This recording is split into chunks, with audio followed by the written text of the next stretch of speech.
الرحيم الحمد لله نحمده ونستعينه ونستغفره ونعوذ بالله من شرور أنفسنا من يهده الله فلا مضل له ومن يضلله فلا هادي له ونشهد أن لا إله إلا الله وأن محمدا عبده ورسوله بسم الله الرحمن الرحيم يوم يكشف عن ساق ويدعون إلى السجود فلا يستطيعون خاشعة أبصارهم ترهقهم ذلة وقد كان يدعون إلى السجود وهم سالمون صدق الله العظيم قال النبي صلى الله عليه وسلم أكثروا ذكر هذه اللذات الموت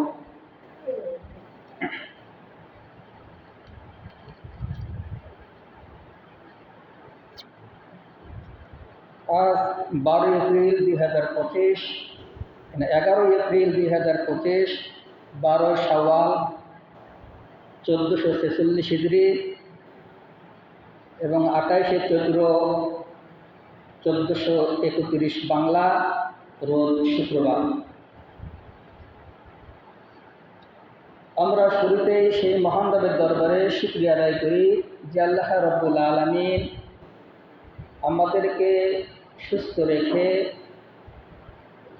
শত ব্যস্ততার মাঝে তার ঘর মসজিদে এসে সালাতুল জুমা নামাজ আদায় করার উদ্দেশ্যে আসার তৌফিক দান করলে সকলেই বলি আলহামদুলিল্লাহ। আমরা আল্লাহ পাকের শুকরিয়া আদায় করলাম। তো এই আল্লাহ পাকের শুকরিয়া আদায় করে আমরা খুশি না বেজার?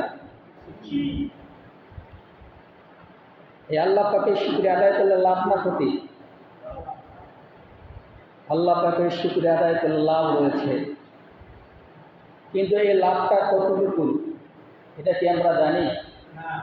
এটা জানার দরকার আছে না? যখন কোনো ব্যবসায়ী কোন পণ্যের উপর কী পরিমাণ লাভ হবে এই ধারণা যদি ওই ব্যবসায়ীর কাছে থাকে, ওই ব্যবসায়ী কিন্তু ওই পণ্যটাই বেশি বিক্রি করার চেষ্টা করবে। কথা ঠিক না বেঠিক? আল্লাহ শুকরিয়া আদায় করলে কি পরিমাণ লাভ, এই লাভটা যখনই আমরা জানব ঠিক তখনই আমরা সুখে থাকি অথবা দুঃখে থাকি, অভাবে থাকি অথবা ধন সম্পদ প্রাচুর্যের মধ্যে থাকি না কেন, সদা সর্বদা কিন্তু আমাদের মুখ থেকে আল্লাহর শুকরিয়া আদায় হবে। আল্লাহ রাসূল সাল্লাল্লাহু আলাইহি ওয়াসাল্লাম বলেছেন, যখন আমার উম্মতের কেউ আল্লাহ রাব্বুল আলামিনের শুকরিয়া আদায় করে, ওই উম্মতকে যদি পৃথিবীর সমস্ত ধন সম্পদ দেওয়া হয়, এই ধন সম্পদের যে মূল্য আমার এই উম্মত যখন একবার আল্লাহর শুকরিয়া আদায় শুরু আলহামদুলিল্লাহ বলবে তার চাইতে উত্তম। আমরা সুবহানাল্লাহ বলি যে আলহামদুলিল্লাহর যে ফজিলত দুনিয়ার সমস্ত ধন সম্পদের চাইতেও এই আলহামদুলিল্লাহর ফজিলত অত্যাধিক বেশি। কেননা দুনিয়ার ধন সম্পদ একদিন ধ্বংস হয়ে যাবে, এটা চিরস্থায়ী আমাদের কাছে থাকবে না, কিন্তু এই আলহামদুলিল্লাহ যে বরকত, এই আলহামদুলিল্লাহ যে ফজিলত, এটা কিয়ামত পর্যন্ত থাকবে। সেটা আল্লাহ রাসূল সাল্লাল্লাহু আলাইহি সাল্লাম বলেছেন যে তোমরা যে অবস্থাতেই থাকো না কেন সদা সর্বদা আল্লাহর শুকরিয়া আদায় করো। আল্লাহ রাব্বুল আলামিন তার কালামে তাকে বলেছেন যে যখনই কোনো বান্দা আমার শুকরিয়া আদায় করে আমি তার প্রতি আমার রহমতগুলো ঢেলে দেই। যে বান্দা যত বেশি শুকরিয়া আদায় করবে আল্লাহর রহমত ও বরকত সেই বান্দার প্রতি তত অবতীর্ণ হতে থাকবে। সেজন্য আমাদের উচিত সদা সর্বদা যে অবস্থাতেই থাকি না কেন আল্লাহ পাকের শুকরিয়া আদায় করা। আমরা দরুদ ও সালাম পাঠ করি সেই বিশ্ব মানবতার মুক্তির দূত মা আমিনার নয়নের মণি, যার মাধ্যমে আমরা একটি সুনিয়ন্ত্রিত জীবন ব্যবস্থা ইসলাম পেয়েছি। সেই মরুর দুলাল আহমদে মুস্তফা মুহাম্মদ রাসূলুল্লাহ সাল্লাল্লাহু আলাইহি ওয়াসাল্লাম। তো আমাদের সম্মানিত ফকির সাহেব একটু ব্যস্ত থাকার কারণে আজকে আসতে পারেনি। তো সেই সুবাদে আজকে আমি দায়িত্বটা পালন করতেছি। তো আজকে হচ্ছে পবিত্র জুম্মার দিন। আমরা সকলেই জানি প্রত্যেক দিন এই দুপুরবেলা 4 রাকাত নামাজ ফরজ। তো এই জুম্মার দিন দুপুরবেলা কয় রাকাত নামাজ ফরজ? 2 রাকাত নামাজ ফরজ। তাহলে এই 2 রাকাত 4 রাকাতকে 2 রাকাত করা হলো কেন? এর অবশ্যই একটা কারণ আছে। এর কারণ হলো এই জুম্মার দিনে ইমাম সাহেব খুতবা প্রদান করেন। যখনই কোনো মুসল্লি এই খুতবা খুব মনোযোগ সহকারে শুনবে, ওই বান্দা জুম্মার 2 রাকাত নামাজ পড়লো, কিন্তু তার আমল নামাজ 4 রাকাত নামাজেরই সব লেখা হয়ে যাবে। তো আমরা অনেকে জুম্মার দিন মসজিদে আসিয়া ঘুমে টুকি, ইমাম সাহেব কি বলতেছেন সেদিকে মনোযোগ নাই। আমরা অনেকেই গল্প গুজব করি। তাহলে বলেন দেখি, এই জুম্মার দিনের হক কি সঠিকভাবে আদায় হলো? সঠিকভাবে কিন্তু আদায় হলো না। এই জুম্মার দিনের হক আদায় করতে গেলে আমাদেরকে খুতবাটাও খুব মনোযোগ সহকারে শুনতে হবে এবং এখান থেকে কিছু শিক্ষা গ্রহণ করার চেষ্টা করতে হবে। যে এই যে প্রতি শুক্রবার ইমাম সাহেব যে আলোচনাগুলো করতেছেন, এই আলোচনাগুলোর উদ্দেশ্য কী? এই আলোচনাগুলো আমাদের জীবনে কীভাবে পরিবর্তন নিয়ে আসতে পারে, এই বিষয়ে চিন্তা ফিকির করতে হবে। যদি আমরা তা না করে এখানে ঘুমাই, গল্প গুজব করি, তাহলে কিন্তু এই জুম্মার হক আদায় হবে না। সেজন্য আমাদেরকে সতর্ক থাকতে হবে, আলোচনাগুলো খুব মনোযোগ সহকারে শোনার। আমি শুরুতেই সূরা কলম আয়াত নম্বর 42 এবং 43 একখানা আয়াত তেলাওয়াত করেছি। আল্লাহ রাব্বুল আলামিন পবিত্র কুরআনুল কারীমের মাধ্যমে আমাদেরকে জানিয়ে দিচ্ছেন, ইয়াউমা ইউকসাফু আন সাকিন ওয়া ইয়াদউনা ইলাস সুজুদি ফালা ইস্তাতিউনা খাশিআতান আবসারুহুম তারহাকুহুম যিল্লাহ ওয়া ক্বাদ কানু ইয়াদউনা ইলাস সুজুদি ওয়া হুম সালিমুন। আল্লাহ রাব্বুল আলামিন আমাদেরকে বলছেন কঠিন বিপদের দিনে। কঠিন বিপদের দিন কোনটা? কিয়ামতের দিনকে উদ্দেশ্য করে আল্লাহ রাব্বুল আলামিন বলছেন যে কঠিন বিপদের দিনে সিজদা করিবার জন্য আল্লাহ বান্দাদেরকে ডাকিবেন। কিয়ামতের দিনে আল্লাহ রাব্বুল আলামিন তার বান্দাদেরকে সিজদা করার জন্য ডাকবেন। তখন কাফিরগণ সিজদা করতে পারবে না। যারা আল্লাহকে অস্বীকার করে, যাদের ভিতরে ঈমান নাই, তারা শত চেষ্টা করবে কিন্তু আল্লাহকে সিজদা করতে তারা পারবে না। তাহাদের চক্ষু লজ্জায় নিম্নগামী হইবে।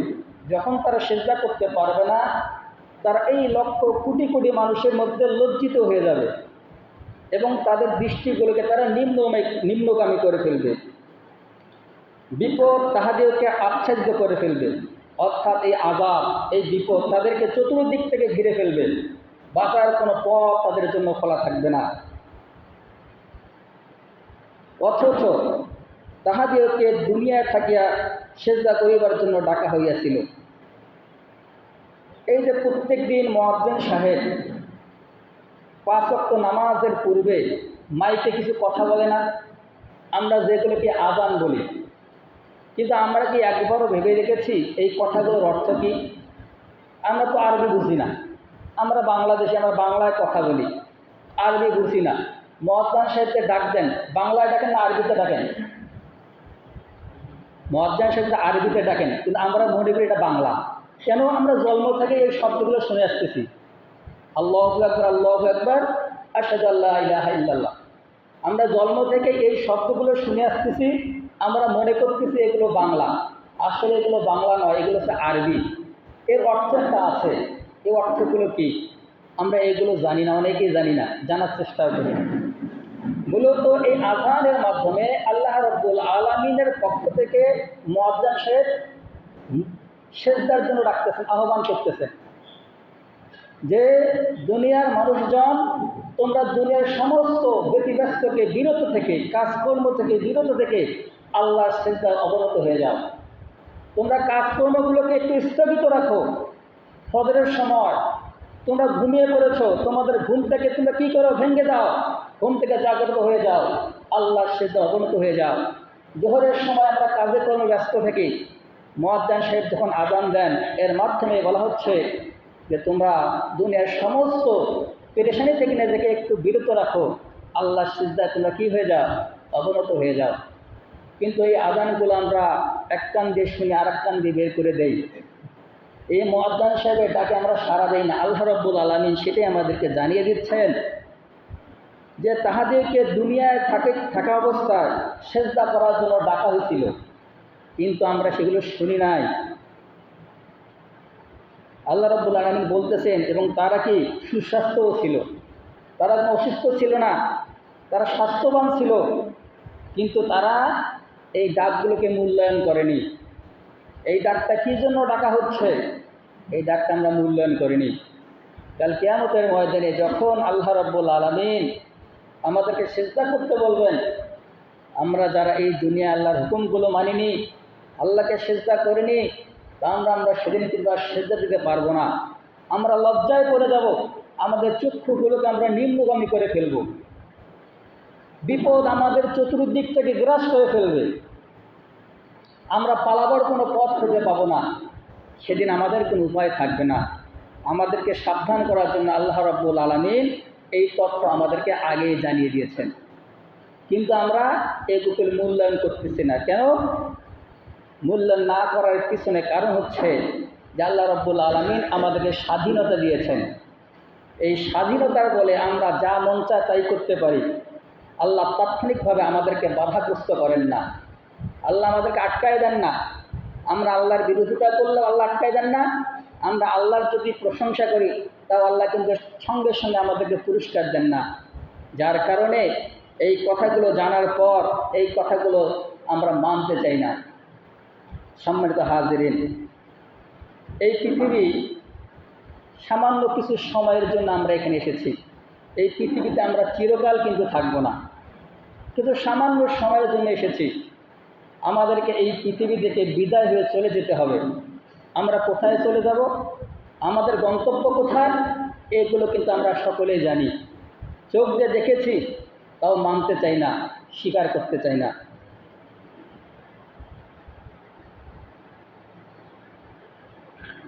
এই পৃথিবীতে আল্লাহ রাব্বুল আলামিন অসংখ্য মানুষ তৈরি করেছেন। এই মানুষগুলো বিভিন্ন ধর্মে বিভক্ত। পৃথিবীতে প্রায় ৪,৫০০-এর উপরে ধর্ম রয়েছে। এই পৃথিবীতে প্রায় ৪,৫০০-এর উপরে ধর্ম রয়েছে। মানুষগুলো বিভিন্ন ধর্মে আমরা ভাগ হয়ে আছি।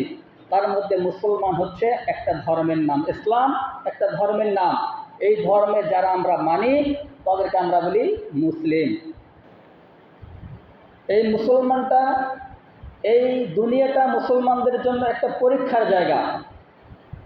এই পরীক্ষায় আমরা যারা উত্তীর্ণ হতে পারবো তাদের জন্য পরকালে রয়েছে পুরস্কার, আর যারা আমরা এই পরীক্ষায় ফেল করে ফেলব তাদের জন্য রয়েছে শাস্তি। তাহলে আল্লাহ রাব্বুল আলামিন এই পৃথিবীতে অসংখ্য ধর্মের মাঝে একমাত্র ইসলাম ধর্মকে মনোনীত হিসেবে ঘোষণা করে দিলেন। আর ইসলাম ধর্ম যারা মানে তাদেরকে বলা হয় মুসলমান। তাহলে ইসলাম ধর্ম মানতে গেলে মূলত 5টি জিনিসের উপর এই ইসলাম ধর্ম প্রতিষ্ঠিত। এই 5টি জিনিসকে আমাদেরকে একদম মনে প্রাণে আঁকড়ায় ধরতে হবে। একটি জিনিসকেও যদি আমরা বাদ দিয়ে দেই তাহলে কিন্তু আমরা এই প্রকৃত মুসলমান হতে পারবো না। আল্লাহ পাকের যে ওয়াদা যে প্রকৃত মুসলমান হবে তার জন্য যে পুরস্কার, আমরা সেই পুরস্কার থেকে বঞ্চিত হব। তো আমরা মানুষ, আমাদের জীবনটা মূলত 2টা ভাগে বিভক্ত। একটা দুনিয়ার জীবন, একটা পরকালীন জীবন। এই দুনিয়ার জীবনটা আমরা খুব সুন্দরভাবে সাজানোর চেষ্টা করি।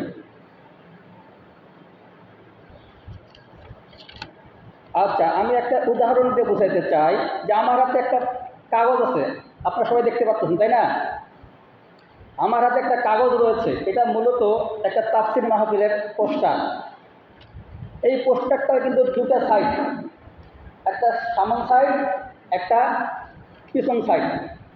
আমরা যদি সামন সাইডটা লক্ষ্য করি তাহলে দেখব বিভিন্ন রং দ্বারা এখানে সাজানো, লাল, নীল, সবুজ, হলুদ বিভিন্ন রং দ্বারা সাজানো, আর পিছন সাইডটা একদম ফাঁকা।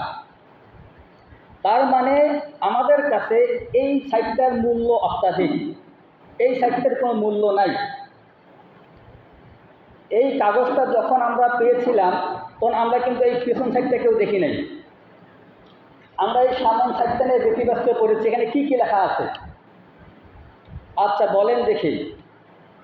এই মাহফিলটা যদি শেষ হয়ে যাবে, এই কাগজের আর কোনো দাম আছে? এই কাগজটা কিন্তু আর চায়না পরিমাণ কোনো দাম নাই। এই কাগজটা আমরা যেখানে সেখানে ছুঁড়ে ফেলে দেব, এর কোনো মূল্য কিন্তু আমাদের কাছে থাকবে না। এর মূল্য কতক্ষণ পর্যন্ত ছিল? যতক্ষণ পর্যন্ত এই মাহফিলটা অনুষ্ঠিত হয়নি ততক্ষণ পর্যন্ত এই কাগজটার মূল্য আমাদের কাছে ছিল। তারপর এই কাগজটার কোনো মূল্য নাই। এখন এই পিছন সাইডটা কিন্তু ফাঁকা, একদম পরিষ্কার, কোনো লেখা নেই। তো এই মসজিদের আজকে কত টাকা কালেকশন হবে, এই কথাটা যদি আমি এই জায়গায় লিখে রাখতে পারি, তো এই কাগজটার কি দাম থাকবে কি থাকবে না? এই কাগজটাকে আর ফেলে দেওয়া যাবে? একটা মসজিদের আয়ের হিসাব যখনই আমি এখানে লিখে রাখবো তখন কিন্তু আর এই কাগজটা বৃথা চলে যাবে না, এই কাগজটার কিন্তু একটা দাম থেকে গেল। আর যতক্ষণ পর্যন্ত এই পাতাটা ফাঁকা থাকবে, মাহফিল শেষ, এই কাগজটার কোনো দাম নেই। তদ্রূপ আমাদের জীবনটা দুইটা ভাগে বিভক্ত, একটা দুনিয়ার জীবন, একটা পরকালীন জীবন। যেদিন থেকে আমাদের দুনিয়ার জীবনটা শেষ হয়ে যাবে, এই দুনিয়ার জীবনটা আমরা কতভাবে সাজাই, বাড়ি করি, গাড়ি করি, সুন্দর সুন্দর পোশাক করি, অনেক অর্থ সম্পদ উপার্জন করি। যেদিন দেখবেন আমাদের জীবন থেকে রুহুটা বের হয়ে যাবে, আমি যতই দামি খাটে শুয়ে থাকি না কেন, ওই খাটে থাকার কোনো অধিকার আছে? সঙ্গে সঙ্গে ওই খাট থেকে কিন্তু নামাই দেওয়া হবে, এই খাটে আর এক সেকেন্ডের জন্য রাখা হবে না।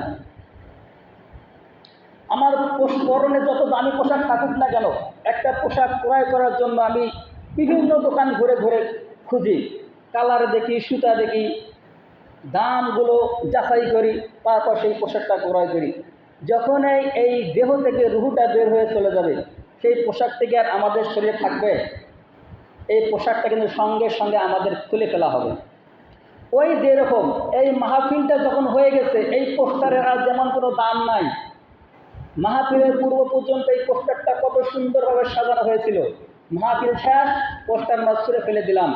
ঠিক তেমনিভাবে যখনই আমাদের দেহ থেকে এই রুহুটা বের হয়ে চলে যাবে, আমাদের আর চার আনা পরিমাণ কোনো দাম থাকবে না। তাহলে এই কাগজে যখন আমি মসজিদের আয়দা হিসাব লিখলাম, এই কাগজটার কিন্তু দাম আমার থাকবে মাহফিল শেষ হওয়া পর্যন্ত। তাহলে মৃত্যুর পর আমার যে পরবর্তী জীবন শুরু হবে, এই জীবনে আমার সঙ্গে যাবে আমল নামা। তা দুনিয়ার জিন্দিগিতে আমার আমলটা যদি আমি একদম মজবুত করতে পারি, ভালো করতে পারি, তাহলে পরকালে আল্লাহর কাছে আমাদের দাম থাকবেই থাকবে না। কিন্তু দুনিয়ার জিন্দিগিতে যদি দুনিয়া নিয়ে ব্যতিব্যস্ত হয়ে পড়ি, আমার যে আরেকটা কাল আছে, আমার যে আরেকটা জীবন আছে, সেই জীবন নিয়ে যদি আমি কোনো ধ্যান ধারণা না করি, কোনো চিন্তা ভাবনা না করি, তাহলে মৃত্যুর পর তো আমি তো শূন্য হাতে চলে যাব, আমার আমল নামাটা তো ফাঁকা থাকবে। তাহলে কিয়ামতের ময়দানে আমার তো বিচার হবে এই আমল নামার উপর। এই আমল নামা যখন ফাঁকা থাকবে, তখন আর আমার কোনো দাম আল্লাহর কাছে থাকবে না।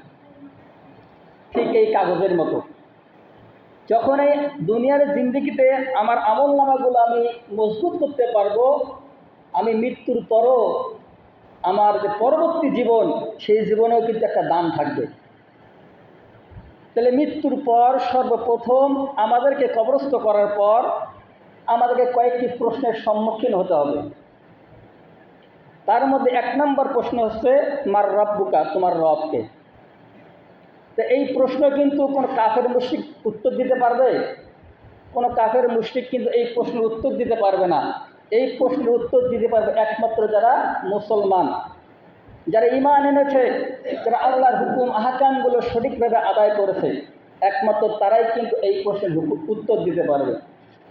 তাহলে আমি আগেই বলেছি, ইসলাম ধর্ম 5টি স্তম্ভের উপর দাঁড়িয়ে। এর মধ্যে একটি হচ্ছে কালিমা, একটি হচ্ছে নামাজ, একটি রোজা, একটি হজ এবং একটি জাকাত। এই 5টা স্তম্ভের উপর ইসলাম ধর্ম প্রতিষ্ঠিত। কেউ যদি নিজেকে মুসলমান হিসেবে দাবি করতে চায়, তাহলে এই 5টি জিনিসটাকে পরিপূর্ণভাবে আদায় করতে হবে। এই 5টি জিনিস কি? জাকাত। জাকাতটা কি জিনিস? আমাদের যাদের নিসাব পরিমাণ সম্পদ রয়েছে, এই সম্পদ থেকে আল্লাহ রাব্বুল আলামিন কিছু পরিমাণ টাকা গরিব মিসকিনদেরকে দেওয়ার জন্য হুকুম দিয়েছেন। এই টাকাটা গরিব দুঃখীদের মাঝে বিলিয়ে দেওয়ার নামই হচ্ছে জাকাত। যারা গরিব তাদেরকে এই বিষয়ে কোনো প্রশ্ন করা হবে না যে তুমি জাকাত দাও নাই কেন। আল্লাহ কিন্তু তাদের উপর জাকাত খরচ করেননি। তাহলে 5 নম্বরে গেল জাকাত। 4 নম্বরে আমরা আসি হজ। হজটা কি জিনিস আমরা সকলে জানি। যাদের অর্থ সম্পদ রয়েছে, আমরা পাসপোর্ট করি, ভিসা করি, সৌদি আরবে গিয়ে কাবাগা তোয়াফ করি, রাসূলের মাজার শরীফ জিয়ারত করি, এটার নামই হচ্ছে হজ। এটা আবার সবার উপর খরচ নয়। যাদের অর্থ সম্পদ রয়েছে তাদের উপর খরচ, যাদের অর্থ সম্পদ নাই তাদেরকে এই বিষয়ে কোনো প্রশ্ন করা হবে না, তারা এই বিষয়ে এমনিতেই পাস। নাম্বার 3-এ আসি রোজা। রোজা কি জিনিস? যেটা আমরা কয়েকদিন আগেই আমাদের মাস থেকে বিদায় হয়ে চলে গেল পবিত্র রমজান মাস। এই রমজান মাসে সুবহে সাদিক থেকে শুরু করে সূর্যাস্ত পর্যন্ত সমস্ত ধরনের পানাহার, সমস্ত ধরনের বেহায়াপনা, সমস্ত ধরনের অশ্লীলতা থেকে বিরত থাকার নামে রোজা। আমরা এগুলো অনেকেই করেছি, অনেকেই করিনি। এই প্রশ্নে কিন্তু ধনী গরিব সকলকেই করা হবে। এই প্রশ্নের ক্ষেত্রে আর কি কোনো গ্রেড ভাগ করা হয়নি। প্রথম 2টা প্রশ্ন শুধু ধনীদের জন্য, গরিবদের জন্য নয়। 3 নম্বর যে প্রশ্ন, এটা সকলের জন্য প্রযোজ্য। নাম্বার 2-এ যদি চলে আসি নামাজ। নামাজটা কি জিনিস? যে মুয়াজ্জিন সাহেব যখন আজান দেয়, আমরা মসজিদে আসি, আমরা কি করি? আল্লাহু আকবার বলে হাত বাঁধি, আবার রুকুতে যাই, আবার সিজদা যাই, আবার কিছু দোয়া দুরূদ করি, এর মাধ্যমে নামাজটা আমরা সম্পাদন করি। এই প্রশ্ন কিন্তু সকলের জন্য। এখানে কোনো ধনী গরিব ভেদাভেদ থাকবে না। যারা আমরা নামাজ পড়ি তারা এই প্রশ্নে আমরা উত্তর দিতে পারবো, আর যারা পড়ি না তারা এই প্রশ্নে আমরা ফেল হয়ে যাব। তাহলে 1 নম্বরে থাকছে কালিমা। এখন প্রশ্ন হলো, এই কালিমাটা কি জিনিস? এই কালিমাটা কি জিনিস? আমরা জানলাম জাকাত হলো সম্পদের কিছু অংশ গরিবদের মাঝে বিলিয়ে দেওয়া, হজ হলো মক্কা শরীফে গিয়ে কাবাগা তাওয়াফ করা, রোজা হলো সকাল থেকে সন্ধ্যা পর্যন্ত অনাহারে থাকা, নামাজ হলো শারীরিক কিছু অঙ্গভঙ্গি করা। কালিমাটা কি জিনিস? একটা জানার বিষয় আছে না? ইসলামের 5টা স্তম্ভ, তার মধ্যে 4টা বিষয় আমরা জানলাম যে এই কাজগুলোর মাধ্যমে এই স্তম্ভগুলো আদায় করা হয়। কালিমাটা কি জিনিস? এটা কি কাজ? তা আমরা যদি একটু উদাহরণের মাধ্যমে বোঝানোর চেষ্টা করি, যে এই ঘরের মধ্যে অনেক ফ্যান আছে না? আমার মাথার উপর একটা ফ্যান ঘুরতেছে, এখানে সুইচ ডান পাশে দেওয়া আছে। এই সুইচটা যদি বন্ধ করে দেই, ফ্যানটা কি ঘুরবে? ফ্যানটা বন্ধ হয়ে যাবে। আবার ওই কর্নারের ফ্যানটা বন্ধ আছে, ওইখানে সুইচ রয়েছে, এই সুইচে যদি চাপ দেই ওই ফ্যানটা ঘুরবে না। আবার ওই কর্নারের মধ্যে একটা মোটর রয়েছে, ওখানে আলাদা সুইচ রয়েছে, ওই সুইচটা চাপ দিলে মোটর চালু, পানি উঠবে না? উঠবে কি উঠবে না? তাহলে আমরা যদি সমস্ত ফ্যান, সমস্ত বাতি, যা মোটর আছে সবগুলো একত্রে চালু করতে চাই, তাহলে সমস্ত সুইচ আমাদেরকে দিতে হবে। আবার আমার মন চাচ্ছে এই ফ্যানটা আমি ঘোরাবো না, আমি এটাকে বন্ধ করতে চাই, বন্ধ করা সম্ভব কি সম্ভব না? সম্ভব। কিন্তু একটু ভালোভাবে যদি লক্ষ্য করি, এখানে অসংখ্য তার রয়েছে, অসংখ্য সুইচ রয়েছে, কিন্তু মেন একটা তার ওই বাহিরের পিলার থেকে এই মসজিদে আসছে।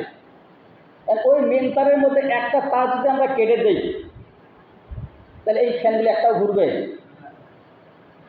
কথা বোঝেন নেই মনে হয়। কারেন্টের পিলার থেকে 2টা তার আমাদের এই মসজিদে এসে লাগছে। এই তারের মধ্যে যদি একটা তার আমরা কেটে দিই, তাহলে এখানে যত ফ্যান আছে একটা ফ্যানও ঘুরবে। তার মানে কি বোঝা গেল?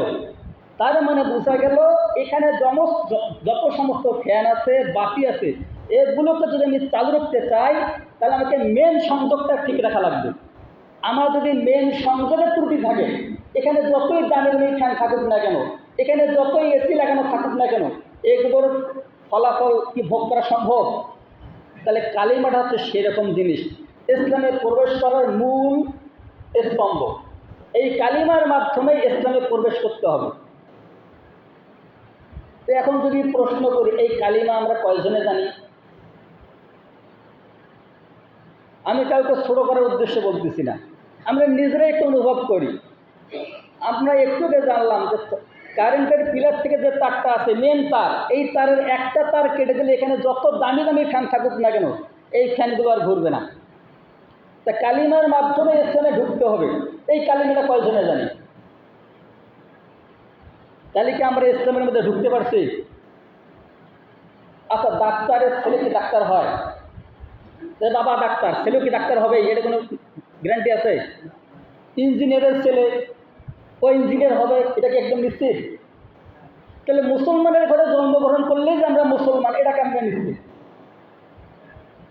কথা বুঝেন নাই? ডাক্তারের ছেলে যদি ডাক্তার না হয়, ডাক্তার হতে গেলে আগে কী করতে হবে? ডাক্তারি নিয়ে লেখাপড়া করতে হবে। ইঞ্জিনিয়ারের ছেলে যদি ইঞ্জিনিয়ার হতে চায়, তাকেও ঠিক ওই লাইনে লেখাপড়া করতে হবে। তাহলে মুসলমানের সন্তান যদি মুসলমান হতে চায়, তার কি কোনো কাজ নাই? তাহলে প্রথম নম্বর কাজই হলো কালিমা। কালিমাটা কয়জনে জানতে? কালিমা বলেই আমাদেরকে ইসলামে ঢুকতে হবে। যখন কালিমা থাকবে, তো আমি নামাজ পড়লে নামাজ কবুল, রোজা রাখলে রোজা কবুল, হজ করলে হজ কবুল, জাকাত দিলে জাকাত কবুল। কিন্তু কালিমা যদি না থাকে, নামাজ পড়লে নামাজ কবুল হওয়ার কোনো সম্ভাবনা আছে? আমি তো এখন ইসলামে ঢুকতেই পারি নাই। তাহলে আমরা কিন্তু এই বিষয়টা এইভাবে খেয়াল করি না। কালিমা মানে কি? কালিমা মানে সাক্ষ্য দেওয়া। আমরা কি সাক্ষ্য দিলাম? কি সাক্ষ্য দিব আমরা? আশহাদু আল্লা ইলাহা ইল্লাল্লাহু ওয়া আশহাদু আন্না মুহাম্মাদান আবদুহু ওয়া রাসূলুহু। এটা হচ্ছে কালিমা। এই কালিমা পড়ে আমাদেরকে ইসলামে প্রবেশ করতে হবে। এটা আমি আরবিতে বলছি, এর একটা বাংলা মানে আছে না? মানে এই কালিমা পড়লাম, আমি মুসলমান হয়ে গেলাম, কিন্তু আমি কি বললাম আমি তো জানি না। মাঝে মাঝে আমাদের দেশে কিছু বিদেশি আসে না, বেড়ার জন্য আসে। তা মনে করেন এক বিদেশি আমাদের এলাকায় আসছে, তো বিদেশির সাথে কিন্তু আমাদের দেশে কিছু দোভাষী থাকে, তার ইংলিশ কথাগুলো এ বুঝিয়ে দেয়। তা ওই বিদেশি ঘুরতে ঘুরতে এক নদীর পরে গেছে। এই যে আমাদের মনে এই যে এটা কী ঘাট বলে, সটিপতি ঘাট, সটিপাড়ার ঘাটে গেছে মনে করেন। সটিপাড়ার ঘাটে তো দোকান আছে না? একটা দোকান আছে। কারণ দোভাষী এমন সময় মোবাইলে কল আছে, বিদেশিকে দোকানে বসে রাখিয়া একটু সাইডে একটু কথা বলার জন্য। দোকানের মধ্যে রুটি আছে, কলা আছে, বিদেশি একটু দেখিয়ে খাবার মন চাইছে, রুটি আর কলা নিয়ে খাইতেছে। হঠাৎ করে ওই বিদেশি গালার মধ্যে রুটি আটকে গেছে। এখন বিদেশি পানি খাবে, দোকানদারকে বলতেছে পানির কথা। দোকানদার মূর্খ মানুষ, বিদেশি পানি বলবে না, ওয়াটার বলবে। পানির ইংরেজি নাম হলো ওয়াটার। বিদেশি তোর বাংলা জানে না। বিদেশি এখন দোকানদারের কাছে আছে ওয়াটার ওয়াটার, কারণ দোকানদার তো মূর্খ। ওয়াটার মানে যে পানি, দোকানদার কি জানে? দোকানদার তো জানে না। নদীর সাইডেই, নদী পার হওয়ার জন্য ডাব বান্ধি না, ওটাকে আমরা কী বলি? তার বলি।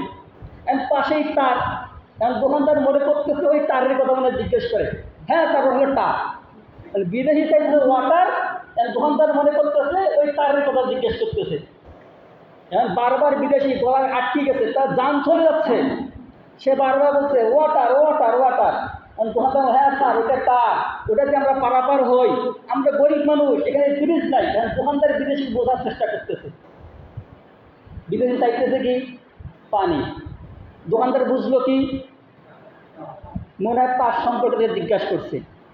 তা আমরা কালেমার মানে কি এটা তো জানি না, যার কারণে বাড়ির সবথেকে বড় মুরগিটা ধরে কোথায় যাই? টনকা মসজিদ। বকরি ধরে যাই মহস্তানগড়। কালেমার মানে তো জানি না। কালেমা আমাদের কি বলতেছে? যেটা শব্দ করে আমি মুসলমান হলাম, এই শব্দ আমাকে কি করতে বলতেছে আমি তো এর অর্থ জানি না। যার কারণে কি মুরগি ধরে কোথায় যাই? টনকা মসজিদ চলে যাই মুরগি ধরি। বকরি ধরি যাই মহস্তানগড়, কেরামতিয়া মসজিদে যাই। আচ্ছা বলেন দেখি, এই মুরগি টনকার মসজিদ নিয়ে যায়, এই মুরগি খাবে কে? ইমাম মুয়াজ্জিন। ইমাম মুয়াজ্জিনে খেলে লাভ হলো কি? বকরে মসজিদে নিয়ে গেলেন, বকরি জবাই করে খ্রিস্টানদের খাওয়াইলেন, এইটা কি লাভ কি? আপনি কি বোঝাতে যাচ্ছেন? ইসলাম আপনাকে কি বলছে? আমরা তো বুঝি না। ওই দোকানদার যদি বুঝতো যে বিদেশি ওয়াটার মানে পানি যাচ্ছে, তাহলে সঙ্গে সঙ্গে পানি দিতে পারতো কি পারতো না? সঙ্গে সঙ্গে কিন্তু বিদেশিকে পানি দিতে পারতো, বিদেশি পানি খায়া তার জীবনটা রক্ষা করতো। কিন্তু দোকানদার তো বোঝে নাই, না বোঝার কারণে বিদেশি চাচ্ছে একটা জিনিস, দোকানদার আবল তাবল ফাল্লা করতেছে। ঠিক তদ্রুপ আমরা মুসলমান হিসেবে দাবি করি, কিন্তু মুসলমানের মূল যে বিষয়টা কালিমা, এই কালিমা আমাদেরকে কি বলতেছে এদিকে আমরা একবারও জানার চেষ্টা করতেছি না। আমরা মুসলমানের ঘরে জন্মগ্রহণ করছি, আমরা নিজেকে মুসলমান হিসেবেই মনে করতেছি, কিন্তু আমাদেরকে কালিমা পড়তে হবে। কালিমা কি বলতেছে আমাদেরকে জানতে হবে। কালিমার সাক্ষ্য দেওয়া, আশহাদু আল্লা ইলাহা ইল্লাল্লাহ, আমি সাক্ষ্য দিতেছি যে আল্লাহ ছাড়া ইবাদত করার যোগ্য আর কোনো মাবুদ নাই। ওয়া আশহাদু আন্না মুহাম্মাদান আবদুহু ওয়া রাসূলুহু, আমি আরো সাক্ষ্য দিতেছি যে হযরত মুহাম্মদ সাল্লাল্লাহু আলাইহি ওয়াসাল্লাম আল্লাহ তাআলার বান্দা ও রাসূল। তাহলে আমি সাক্ষ্য দিলাম কি আল্লাহ ছাড়া ইবাদত করার যোগ্য আর কোনো মাবুদ নাই, কিন্তু আমি কাজ করলাম কি? আমি মাজারে গেলাম বকরি ধরে, আমি মাজারে গেলাম মুরগি ধরে, অথচ আমার বাড়িতেই আমার বৃদ্ধ বাবা মা মাংস খেতে পারে না, সেদিকে খোঁজ খবর নাই। আমার বাড়ির প্রতিবেশী, আমার অনেক মাস আছে না গরিব মানুষ, 6 মাসেও মাছ মাংস দেখা পায় না, তাদের দিকে খেয়াল নাই। আমি আল্লাহকে রাজি খুশি করার উদ্দেশ্যে বাবার দরবারে গেলাম এই পশুগুলো ধরে। ইসলামকে আমাকে বলছে বাবার দরবারে যাওয়ার জন্য? কালিমা আমাদেরকে কি বলতেছে? কালিমা আমাদেরকে বলতেছে যে আল্লাহ ছাড়া ইবাদত পাওয়ার যোগ্য আর কোনো মাবুদ নাই। তাহলে আমি যাহা কিছু করব না কেন একমাত্র আল্লাহ সুবহানাহু ওয়া তাআলাকে রাজি খুশি করার উদ্দেশ্যে। যখনই আমার কাজগুলো আল্লাহ রব্বুল আলামিনকে রাজি খুশি করার বাইরে হয়ে যাবে, তখন এই কাজগুলো আমি করব আল্লাহকে খুশি করার জন্য, কিন্তু আল্লাহ বেজার হয়ে যাবে, সবের পরিবর্তে গুনাহ হয়ে যাবে। আমি আবার সাক্ষ্য দিলাম কি হযরত মুহাম্মদ রাসূলুল্লাহ সাল্লাল্লাহু আলাইহি ওয়াসাল্লাম আল্লাহ তাআলার বান্দা ও রাসূল। তাহলে হযরত মুহাম্মদ সাল্লাল্লাহু আলাইহি ওয়াসাল্লাম আল্লাহ তাআলার একজন বান্দা, শুধু বান্দাই নন, আল্লাহ রাব্বুল আলামিন তাকে রাসূল হিসেবে এই পৃথিবীতে পাঠিয়েছেন। রাসূলের কাজ কি? রাসূলের কাজ হলো আল্লাহ পাকের কথাগুলো বান্দাদের মধ্যে ছড়িয়ে দেওয়া। যে আল্লাহ যে আমাদেরকে সৃষ্টি করেছেন আমরা এটা কীভাবে জানবো? এটা রাসূলের মাধ্যমে জানবো। আল্লাহ রাব্বুল আলামিন আমাদেরকে কেন তৈরি করেছেন, আমাদের কাজ কি, আমরা কেন আসছি এই পৃথিবীতে, এটা আমরা কীভাবে জানবো? এটা আমরা এই রাসূলের মাধ্যমে জানবো। যখনই আমরা রাসূলকে নেতা হিসেবে মেনে নিব, নবী হিসেবে মেনে নিব, রাসূলের আদর্শগুলো নিজের জীবনে বাস্তবায়ন করব, তখন আমাদের সব কিছু ঠিক থাকবে। কারেন্টের মেন লাইন যদি ঠিক থাকে, আমি ইচ্ছা অনুযায়ী যেটা খুশি সেটা চালাবো। যদি মেন লাইন দুর্বল থাকে, তাহলে আমি কিন্তু যা মন চায় তাই করতে পারবো না। ঠিক তদ্রুপ আমাদের ইমানটা যদি মজবুত হয়, আমি যত ছোট্ট আমল করি না কেন, এই আমলটাই আমার কিন্তু কাজে লাগবে। কিন্তু আমার ইমানটা দুর্বল, আমার তরিকাটা দুর্বল, আমার জানাটা দুর্বল, তাহলে আমি যতই সবাই নিয়ে কাজগুলো করি না কেন, এই কাজগুলো দ্বারা আমরা কোনো ফায়দা অর্জন করতে পারবো না। সেজন্য আমাদের প্রত্যেকের উচিত আমরা যতটুকু আমল করি না কেন, এই আমলটা জেনে বুঝে করার চেষ্টা করি। আল্লাহ রাব্বুল আলামিন আমাদেরকে সঠিক বুঝ দেওয়ার তৌফিক দান করুন। ওয়া মা তাওফিক ইল্লা বিল্লাহ। আসসালামু আলাইকুম ওয়া রাহমাতুল্লাহি ওয়া বারাকাতুহু।